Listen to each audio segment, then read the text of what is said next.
यहाँ पर इस कार्यक्रम में उपस्थित माननीय उप मुख्यमंत्री श्री सुशील कुमार मोदी जी, महाराष्ट्र के पूर्व मुख्यमंत्री श्री देवेंद्र फडणवीस जी, भारतीय जनता पार्टी के बिहार के संगठन प्रभारी श्री भूपेंद्र यादव जी, भारतीय जनता पार्टी के प्रदेश अध्यक्ष श्री संजय जायसवाल जी,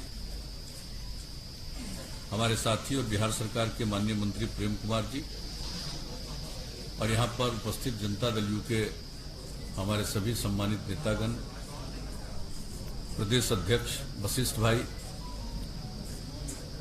कार्यकारी अध्यक्ष अशोक चौधरी जी, विजेंद्र यादव जी, आरसीपी सिंह जी, ललन जी, मैं सबसे पहले आप सब लोगों का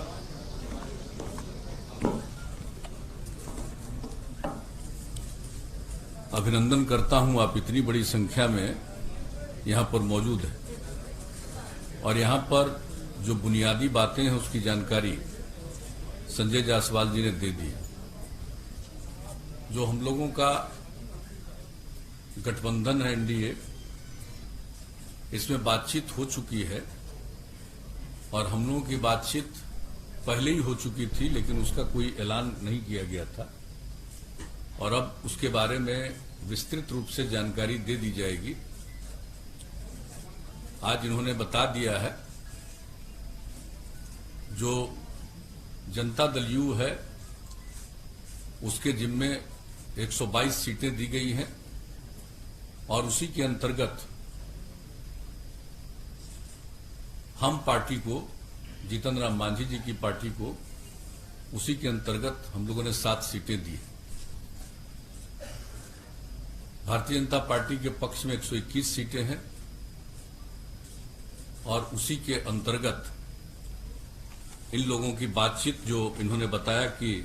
अंतिम चरण है विकासशील इंसान पार्टी के साथ, उसी के अंतर्गत उनको सीटें देंगी। और जहां तक दोनों के बीच में कंस्टिट्यूएंसी का सवाल है, कौन कौन विधानसभा क्षेत्र किनके जिम्मे है, उसका भी निर्णय हो चुका है और मैं समझता हूं कि आज वो 122 और 121 तो है, तो बता दें लोगों को, या ऐसे ही आप रिलीज कर दीजिए, रिलीज कर दिया जाएगा ये पूरे तौर पर कि इनके जिम्मे कौन सी सीट है। हम लोग मिलकर काम कर रहे हैं और बिहार के विकास के लिए जो भी काम है वो किया गया है और इसके बाद भी आगे मिलजुल कर हम लोग काम करेंगे। एक साथ काम करते हुए हम लोगों का एक लंबा अवसर है और जो कुछ भी बिहार में हुआ है इसके बारे में सब लोगों को जानकारी। कुछ लोगों के द्वारा बिला वजह बहुत सारी बातें की जाती है, मैं उन सब चीजों का कोई महत्व तो नहीं देता हूं। सबको मालूम है कि हम लोगों का अगर पिछले 15 वर्षों से हम लोग काम कर रहे हैं, 15वां साल है, और उसके पहले 15 साल तक लोगों को काम करने का मौका मिला था, उनके द्वारा क्या किया गया था, क्या आर्थिक स्थिति थी, क्या रोजगार था, क्या कानून व्यवस्था की स्थिति थी, कितने बड़े पैमाने पर जो हत्याएं होती थी, सामूहिक नरसंहार की घटनाएं घटती थी, क्या नहीं होता था उस समय, कितने दंगे होते थे, सारी बातों से लोगों को मालूम है। और कहां कौन सा विकास का काम था, कहीं कोई सड़क था, कोई सड़क भी ठीक से था, एक भी काम नहीं था। कहां किस तरह से स्कूल चल रहा था, क्या हालत थी कॉलेजों की, यूनिवर्सिटी तक में जो शिक्षक थे, प्रोफेसर्स थे, उनको कब तनख्वाह मिलता था, कितने दिनों पर तनख्वाह मिलता था। हम लोग जब आए